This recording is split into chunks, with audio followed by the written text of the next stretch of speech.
ক্ষমতায় আসার আগেই মার্কিন প্রেসিডেন্ট ডোনাল্ড ট্রাম্প বলেছিলেন, প্রেসিডেন্ট হলে মাত্র 24 ঘন্টার মধ্যেই তিনি রাশিয়া ইউক্রেন যুদ্ধ বন্ধ করতে পারবেন। তবে হোয়াইট হাউসের মসনদে বসার 5 মাস পেরিয়ে গেলেও এখনো কার্যকর কিছু করতে পারেননি তিনি।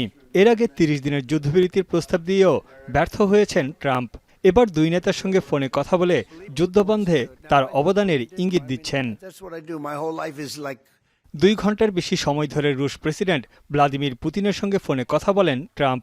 ইউক্রেনের সংঘাত বন্ধে পুতিনের অবস্থান জানতে ফোন কলটি ট্রাম্পের কাছে বেশ গুরুত্ব বহন করেছিল। তবে পুতিন ফোনটি রিসিভ করেছিলেন একটি স্কুলের প্রোগ্রাম থেকে। জানিয়ে এরই মধ্যে অভিযোগ উঠছে বিষয়টিকে খুব একটা গুরুত্ব দেননি রুশ প্রেসিডেন্ট। ফোন আলাপের পর ট্রাম্প জানান, ইউক্রেনের সঙ্গে অবিলম্বে যুদ্ধবিরতি নিয়ে আলোচনার জন্য রাজি হয়েছে রাশিয়া। তবে ক্রেমলিনের দাবি, যুদ্ধবিরতির সময়সীমা নিয়ে কোনো আলোচনা করেননি দুই নেতা।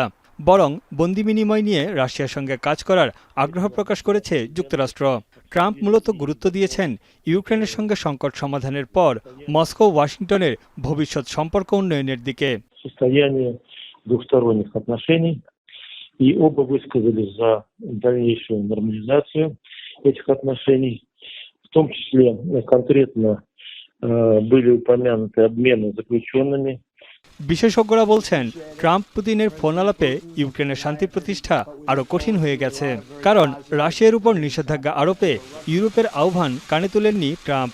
ইউক্রেনের সামরিক সহায়তা বন্ধ করে দেন তিনি।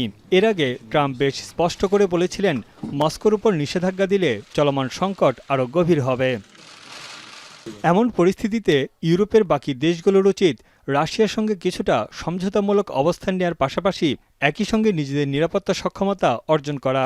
এমনটাই মনে করেন জার্মানির রাজনৈতিক বিশ্লেষক উলরিখ গুয়েরট। যুদ্ধ বিস্তৃত হওয়ার পেছনে মার্কিন নেতৃত্বাধীন সামরিক জোট নেটোকেও দায়ী করেন তিনি।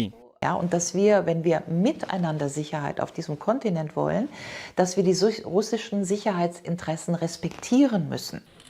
রাজনৈতিক বিশ্লেষকরা বলছেন, দুই নেতার সঙ্গে ট্রাম্পের ফোন আলাপের পর ভিন্ন ভিন্ন ফল আসতে পারে।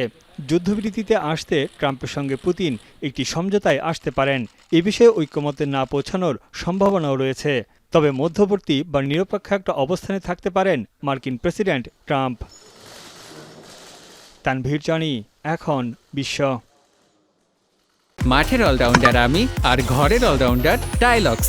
টাইলক্স টয়লেট ক্লিনার, ক্লিন মানেই টাইলক্স।